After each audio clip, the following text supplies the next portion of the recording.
மாண்புமிகு அம்மாவர்களை வணங்கி தூத்துக்குடி பகுதியில் இருக்கின்ற தொழிலதிபர்கள், வணிக பெருமக்கள், மீனவர்கள், விவசாயிகள், இப்படி பலதரப்பட்ட அமைப்பைச் சேர்ந்தவர்கள் பல்வேறு கருத்துக்களை இங்கே தெரிவித்திருக்கின்றீர்கள். இந்த கலந்தாய்வு ஆலோசனை கூட்ட நிகழ்ச்சியிலே தலைமை பொறுப்பேற்று தலைமுறையாற்றிய முன்னாள் அமைச்சர் சகோதரர் திரு SP சண்முகநாதன் அவர்களே, முன்னாள் அமைச்சர் அருமை சகோதரர் கடம்பூர் ராஜ் அவர்களே, முன்னாள் அமைச்சர் சகோதரர் திரு சீதா செல்லப்பாண்டியன் அவர்களே, மற்றும் நிகழ்ச்சியிலே பங்கு பெற்றிருக்கின்ற முன்னாள் அமைச்சர் பெருமக்களே, முன்னாள் சட்டமன்ற உறுப்பினர்களே, கழகத்தினுடைய முன்னணி பொறுப்பாளர்களே, பல்வேறு அமைப்பினுடைய தலைவர்களே, நிர்வாகிகளே, வழக்கறிஞர் பிரிவைச் சேர்ந்த நிர்வாகிகளே மற்றும் செபி பேராயர் அவர்களே, சவரியார்புரம் அருள்தந்தை அவர்களே, அனைவருக்கும் என்னுடைய முதற்கண் வணக்கத்தை தெரிவித்து, இங்கே தொழிலதிபர்கள் தங்களுடைய கருத்துக்களை சொல்லுகின்ற பொழுது இது வளர்ந்து வருகின்ற ஒரு பகுதி. எங்களுடைய அரசு இருக்கின்ற பொழுது இந்த விமான நிலையம் அமைப்பதற்கு சுமார் 750 ஏக்கர் நில ஆட்சி செய்வதற்கு தேவையான நிதி ஒதுக்கப்பட்டு அப்பொழுது அந்த பணி துவக்கப்பட்டு ஆட்சி மாற்றம் ஏற்பட்ட பிறகு திராவிட முன்னேற்ற கழக ஆட்சி வந்து ஒரு குறிப்பிட்ட நிலத்தை அவர்களும் ஆட்சி செய்து கொடுத்தார்கள். ஆனால் இந்த நிலம் எடுப்பதற்கு முழு காரணம் அதிமுக அரசாங்கம் தான்.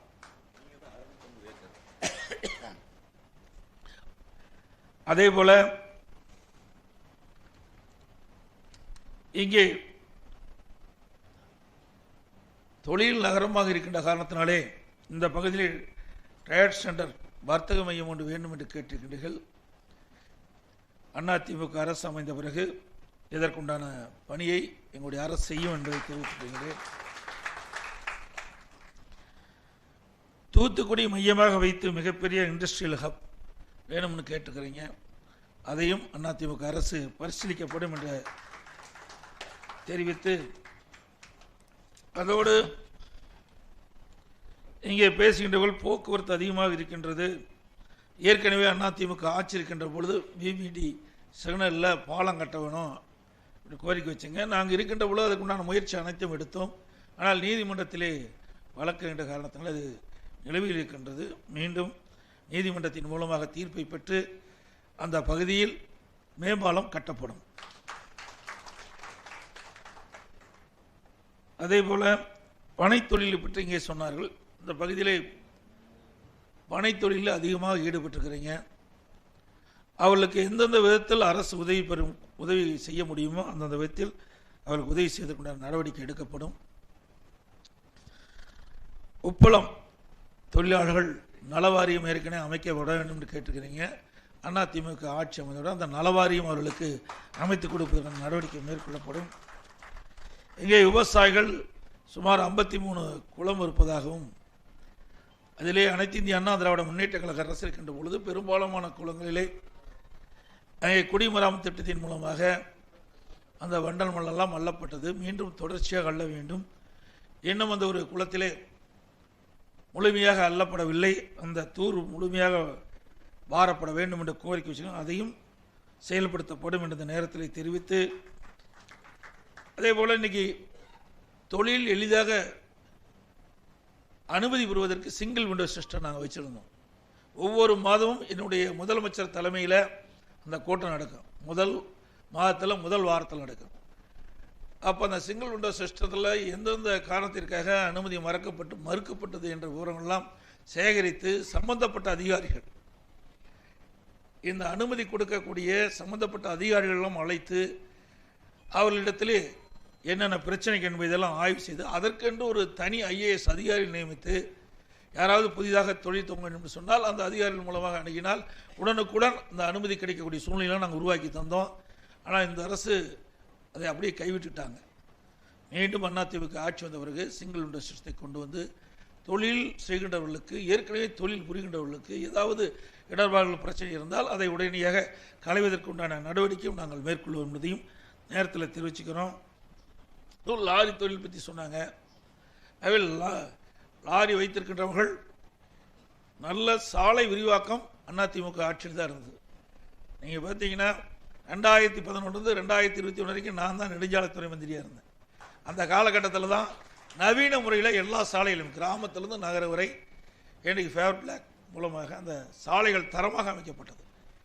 அது மட்டும் இல்லை, சாலை விரிவாக்கம் அதிகமாக செய்ததும் அதிமுக ஆட்சியில் தான். இந்தியாவிலேயே தார் சாலை அதிகமாக நீளமுள்ள மாநிலம் தமிழ்நாடு என்ற ஒரு சூழ்நிலை நாங்கள் தான் உருவாக்கிட்டோம். அதேபோல் மரியாதைக்குரிய அப்பொழுது தரவேரி போக்குவரத்துறை அமைச்சரான நிதின் கட்காரியர் அவர்கள் இன்றைக்கும் இருக்கின்றார். அவரோடு நான் தொடர்பு கொண்டு அப்புறம் கப்பல் போக்குவரத்துறை மந்திரியாகவும் இருந்தார். நம்முடைய தூத்துக்குடியில் விரிவாக்கம் செய்ய வேண்டும் என்று கேட்டுக்கொண்டதற்கு இணங்க நம்முடைய தூத்துக்குடி துறைமுகத்தை விரிவாக்கம் செய்வதற்கான நிதி ஒதுக்கீடு செஞ்சு விரிவாக்கம் செய்யப்பட்டது இந்த காலகட்டத்தில். அது மட்டும் இல்லாமல் நாம் வைத்த பெரும்பாலான கோரிக்கைகள் சாலை வசதி மிக மிக முக்கியம், உள்கட்டமைப்பு என்பது மிக முக்கியம்.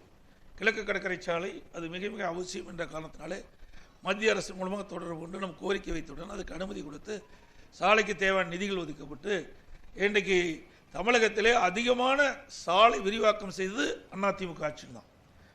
இன்றைக்கு மத்திய அரசாங்கத்தின் மூலமாக நடக்கின்ற நகாய் இந்திய தேசிய நெடுஞ்சாலையத்தின் மூலமாகவும் பல்வேறு சாலைகள் விரிவாக்கம் செய்ய வேண்டும் என்று கேட்டுக்கொண்டு நாங்கள் கொடுத்த கோரிக்கையின் அடிப்படையில் தான் இன்று வரைக்கும் செய்து கொண்டிருக்கிறாங்க.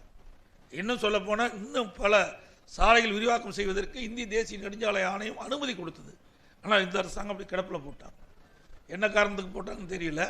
இன்னொரு 12 சாலைக்கு ஏற்கனவே அனுமதி கொடுத்துட்டாங்க. நில எடுப்பு பணி இவர்கள் மேற்கொள்ளாத காரணத்தினாலே அப்படியே அந்த சாலைகள்லாம் இந்திய தேசிய நெடுஞ்சாலை ஆணையம் விரிவாக்கம் செய்யாமல் அப்படியே கிடப்பில் வச்சிருக்கிறாங்க. ஏன்னா அதுக்கு நில எடுப்பு மாநில அரசு தான் நில எடுப்பு செய்து கொடுக்கணும். நில எடுப்பு என்பது ஒரு சாதாரண விஷயம் இல்லை. ஏதாவது ஒருவர் நில உரிமையாளர் நீதிமன்றத்தை சென்றால் அது அப்படியே நின்றுடும்.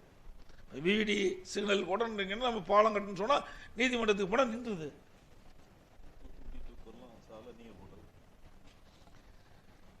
இப்படி பல சாலைகள் தமிழகத்திலே வருவதற்கு காரணமாக இருந்தது அனைத்து இந்திய அண்ணா திராவிட முன்னேற்ற கழக அரசு. எந்த அளவுக்கு உள்கட்டமைப்பு சிறப்பாக இருக்கின்றதோ அந்த அளவுக்கு நம்முடைய தொழில் வளம் அதிகமாக இருக்கும். போதைப் பொருளை பற்றி சொன்னாங்க.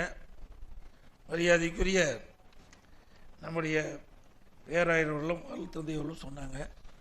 எனக்கு அது ஒரு உடன்பாடு தான் இல்லை. நாங்கள் எதிர்கட்சியாக இருக்கிற என்ன செய்ய முடியும்? நானும் சட்டமன்றத்திலாம் பேசினேன். சட்டமன்றத்தில் 2022 என்று நான் கருதுகிறேன். காவல்துறை மானிய கோரிக்கை வருகின்ற பொழுது இதே முதலமைச்சரிடத்திலே சொன்னேன், போதைப் பொருள் அதிகமாக இருக்குது, வெளி மாநிலத்திலிருந்து வருதுன்னு சொன்னாங்க. வெளி மாநிலத்திலிருந்து எந்தெந்த பகுதியில் வருதோ அங்கெல்லாம் சரியான கண்காணிப்பை ஏற்படுத்தி அங்கங்கே பரிசோதனை செய்து வாகனத்தை நம்முடைய மாநிலத்துக்கு அதை அனுமதி கொடுத்தால் அந்தந்த பகுதியிலே போதைப் பொருள் தடுக்கலாம் என்றெல்லாம் சொன்னேன். அவர்கள் எனக்கு ஞாபகம் சரியாக இருக்குமானால் அவருடைய காவல்துறை மானியத்தில் இந்த மானிய கோரிக்கையில் பக்கம் 20 நினைக்கிறேன், பேரா 2ல் அதில் அவர்களே சுட்டி காட்டியிருக்கார். பள்ளிக்கரியில் கல்லூரிக்கரியில் கஞ்சா விற்பனை செய்ததாக 2348 பேர் கண்டறியப்பட்டது. கைது செய்தது 140 பேர். கண்டறியப்பட்டது 2348, கைது செஞ்சது 140. எப்படி போதைப் பொருளை தடுக்க முடியும்? அப்போல்லாம் யாருன்னு நீங்களே முடிவு செஞ்சீங்க. ஆக அரசாங்கம் அதற்கு சரியான நடவடிக்கை மேற்கொண்டால்தான் நிறுத்த முடியும். நான் 3 ஆண்டுகளாக தொடர்ந்து ஊடகத்தின் வாயிலாக, பத்திரிகையின் வாயிலாக, பொதுக்கூட்டத்தின் வாயிலாக, சட்டமன்றத்திலும் இதை வலியுறுத்தி குறிப்பிட்டு கொண்டு தான் இருக்கின்றேன். ஆனால் இந்த அரசு அதற்கு சரியான கவனம் செலுத்தாத காரணத்தினாலே இன்றைக்கு எங்கே பார்த்தாலும் போதைப் பொருள் விற்பனை அதிகம். தினந்தோறும் கொலை, கொள்ளை, திருட்டு, பாலியல் சீண்டல் நடப்பதற்கு காரணமே இந்த போதை தான். போதைக்கு அடிமையாகிட்டு அதை மீண்டு வரவே முடியாது. அந்த குடும்பமே சீரழிந்து விடும். அதை இந்த அரசுக்கு பல முறை உணர்த்தி விட்டேன். இந்த அரசு கண்டுகொள்ளதாக தெரியவில்லை. ஏன்னா இன்றைக்கி கூட நேற்று கூட வலைதளத்தில் எல்லாம் பார்த்துருப்பேன்னு நினைக்கிறேன். இன்றைக்கு சிறை கைதிகளை நீதிமன்றத்துக்கு ஆஜர்படுத்த ஒரு பேருந்தில் அழைத்து செல்கிறார்கள். அழைத்து செல்கின்ற பொழுது வழியிலே ஒரு இருசக்கர வாகனத்திலே வந்து ஒருவர் அந்த வாகனத்துக்குள்ளே போதை கஞ்சாவை உள்ளே போடுகிறார். அப்போ தான் பிரச்சனை வருது. எங்கே காவல்துறை பாதுகாப்போட கைதி அழைச்சிட்டு போகிறாங்க. அப்போ அந்த வாகனத்துக்குள்ளேயே 2 பேர் வந்து போதைப் பொருளை உள்ளே போடுகிறார்கள் என்று சொல்லுகின்ற பொழுது தான் அதில் ஒரு பெரிய பிரச்சனை ஏற்படுது. கைதிகளுக்கும் காவல்துறைக்கும் இடையே, காவல் அந்த அலுவலருக்கும் இடையே பிரச்சனை ஏற்படுது. இதெல்லாம் வலைதளத்தில் வந்த செய்தி தான். ஆக இதை கட்டுப்படுத்த வேண்டியது அரசினுடையதான். இன்றைக்கு காவல்துறைக்கு முழு சுதந்திரம் கொடுத்தா தான் இதை வந்து கட்டுப்படுத்த முடியல. ஏன்னா கஷ்டம். இது எப்படி சொல்கிறதுனே எனக்கு புரியல. ஏன்னா இந்த இடத்துல எல்லா பலதரப்பட்ட மக்கள் வந்திருக்கிறீங்க. இது சொன்னால் அரசியல் ஆகிடும். அதனால் அரசாங்கம் கட்டுப்படுத்த வேண்டும். எங்களுடைய அரசாங்கத்தை பொறுத்த வரைக்கும் நாங்கள் கடுமையாக இருப்பேன். காவல்துறைகள்லாம் நீங்கள் 2021க்கு முந்தி எப்படி இருந்தது, 2021க்கு பிறகு இந்த 50 மாத கால திராவிட முன்னேற்ற கழக ஆட்சியிலே சட்ட ஒழுங்கு எப்படி இருக்குது என்பதை மட்டும் நீ சீர்தூக்கி பார்த்தா 2 அரசுக்கும் என்ன வித்தியாசம் என்பது தெளிவாக தெரியும்.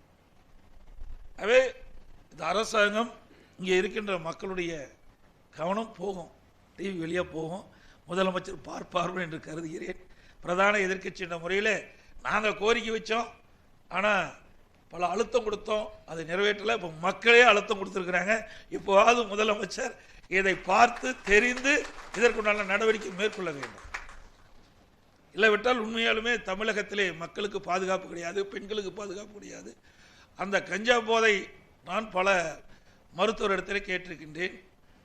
இப்படிப்பட்ட சம்பவம் நடைபெறுவதற்கு என்ன காரணம் என்று கேட்கின்ற பொழுது அந்த கஞ்சா பயன்படுத்தியவர்கள் தன்னை மறந்து விடுகிறார்கள். என்ன செய்வது என்றே தெரியாமல் அவர்கள் அந்த செயலில் ஈடுபட்டு விடுகிறார்கள். கொலை நடக்கணும்னா திட்டமிட்டு அவை கொலை நடப்பதில்லை. அந்த போதை ஏறியவுடன் என்ன செய்யலாம் என்று நினைக்கிறாலும் செஞ்சிடலாம். ஆகவேதான் இது மிக மிக ஒரு கொடியது. அதை இந்த அரசு இரும்பு கரம் கொண்டு அடக்க வேண்டும் என்று நீங்களும் எண்ணுகிறீர்கள், நானும் எண்ணுகின்றோம். நடக்கும் என்று எதிர்பார்க்கிறோம். நடக்காவிட்டால் அடுத்த ஆண்டு எங்களுடைய அரசு அமைகின்ற பொழுது நிச்சயமாக இதற்கு இரும்பு கரம் கொண்டு அடக்கவே அனைவருடைய எண்ணமும் ஒருமித்த கருத்தாக இருக்கின்ற காரணத்தில் இதற்கு முடிவு கட்டப்படும் என்ற செய்தி அந்த நேரத்தில் தெரிவித்து, இன்னும் ஜவுளி பற்றியெல்லாம் பேசியிருக்கிறீங்க, இன்னும் பல கோரிக்கைகள்லாம் வைத்திருக்கிறீங்க. அதேபோல் மீனவர்களுக்கு அதிமுக ஆட்சி இருக்கின்ற பொழுது இந்த தூத்துக்குடி மாவட்டத்தில் இருக்கின்ற பல இடங்களில் தூண்டில் வலைகளை நாங்கள் அமைத்தோம். சிறு மீன்பிடி துறைமுகங்கள் அமைத்து கொடுத்துருக்குறோம்.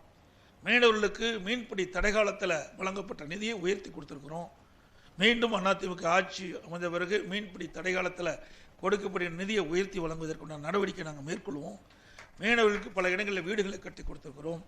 அதுபோல் மாண்பு அம்மா இருக்கின்ற காலகட்டத்தில் தான் இந்த மீனவர்களுக்கு டீசல் மானியமும் நாங்கள் கொடுத்தோம்.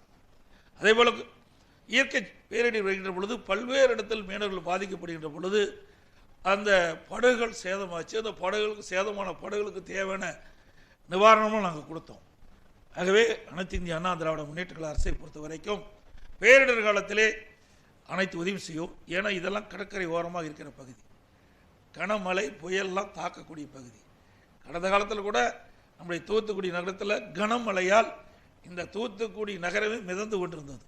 என்னிடத்தில் அருமை சகோதரர் கடம்பூர் ராஜு அவர்களும் திரு சண்முகநாதனும் சீனாத்தான் அவர்களும் என்னிடத்தில் தெரிவித்தவுடன் அடுத்த நாளே நான் இங்கே வந்து தண்ணி வடியில் அந்த முழங்கால் தண்ணியிலே நின்று கொண்டு நாங்கள் லாரியிலே கொண்டு வந்த மக்களுக்கு கொடுக்க வேண்டிய எங்களால் முடிந்த அந்த உதவிகளை நாங்கள் செய்தோம். அது மட்டும் இல்லாமல் ஒரு ஓடை, பிகில் ஓடையா, வக்கீல் ஓடை, அந்த ஓடையில் அங்கே இருக்கின்ற நீர் வெள்ள நீர் வடிவதற்காக அனைத்து இந்திய அண்ணா திராவிட முன்னேற்ற கழக அரசு இருக்கின்ற பொழுது ஸ்மார்ட் சிட்டி திட்டத்தின் மூலமாக நிதி ஒதுக்கீடு செய்யப்பட்டு அந்த கிட்டத்தட்ட 80% பணிகள் நிறைவேற்றன. 20% பணி தான் நிறைவேண்டது. ஆட்சி மாற்றம் வந்த பிறகு திராவிட முன்னேற்ற கழக ஆட்சி வந்த பிறகு அதை அப்படியே கிடப்பில் போட்டாங்க. அந்த ஓடை மட்டும் சரியான முறையில் கட்டப்பட்டிருந்தால் பல வீடுகள் பார்த்திருக்காது, வெள்ள நீர் உடனடியாக வடிந்திருக்கும். ஆகவே அதையெல்லாம் செய்ய தவறிவிட்டார்கள். அது தூத்துக்குடி நகரம் சிறப்பாகுவதற்கு ஸ்மார்ட் சிட்டி திட்டத்தின் மூலமாக 1000 கோடி ரூபாய் மத்திய அரசு மாநில அரசு நிதியிலிருந்து ஒதுக்கப்பட்டு பல்வேறு திட்டங்களையும் செயல்படுத்திய அரசாங்கம் அதிமுக அரசாங்கம் என்பதை இந்த நேரத்தில் தெரிவித்து, இன்னும் நீங்கள் மனு கொடுக்க இருக்கின்றீர்கள். அந்த மனுக்கின் அடிப்படையிலே எங்களுடைய அரசு அமைந்த பிறகு எங்களால் இயன்ற அளவிற்கு உங்களுடைய கோரிக்கை நிறைவேற்றப்படும் என்று சொல்லி எங்களுடைய அழைப்பை ஏற்றி விரைந்து தங்களுடைய கருத்துக்களை சொன்ன அனைவருக்கும் நன்றி தெரிவித்து விடுகின்றேன். நன்றி, வணக்கம்.